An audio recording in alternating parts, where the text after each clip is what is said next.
Hi everyone, I'm Dr. Ankil Baltaine, Chair of the ELL program at WGU. One of the most common questions that we get from our students is what is considered a content area. So a content area refers to everything that is not the learning of an additional language. So if you think about an L1 child from an English-speaking home who goes through an American school, everything they learn is considered content. Children who come as English learners have to also learn English as an additional language. So they have content learning and English language learning. So they're doing two things at once. But a child whose first language is English is only doing content. So content refers to everything that that child learns if they don't need to learn English as an additional language.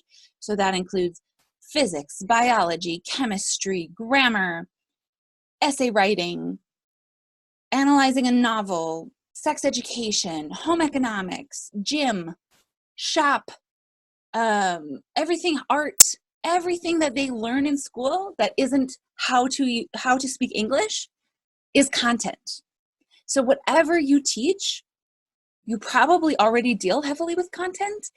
And even if you are strictly a language teacher, you strictly teach how to speak an additional language, many, if not all, of your lessons should have a content component to them because it's very boring and research shows very ineffective to just study a language all the time and never use it to talk about anything.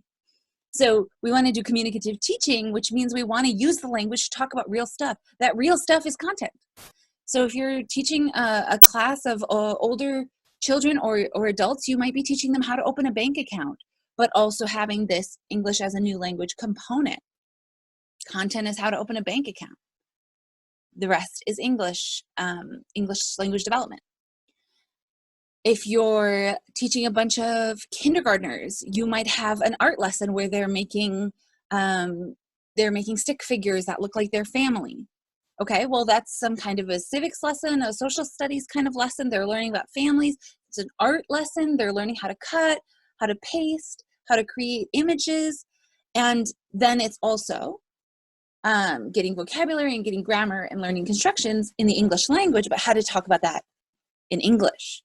So it has 2, maybe 3 components, and everything that is not the learning of English as a language is content. So this is probably a much easier question than it might seem. If you are really feeling like, I don't ever teach content, all I ever do is teach nouns, verbs, rules of the language, then we need to have a bigger discussion about how we can make your classroom more applied, more interactive, more communicative, and your course instructors are here to do that with you and super excited to do that with you. So please reach out to an instructor.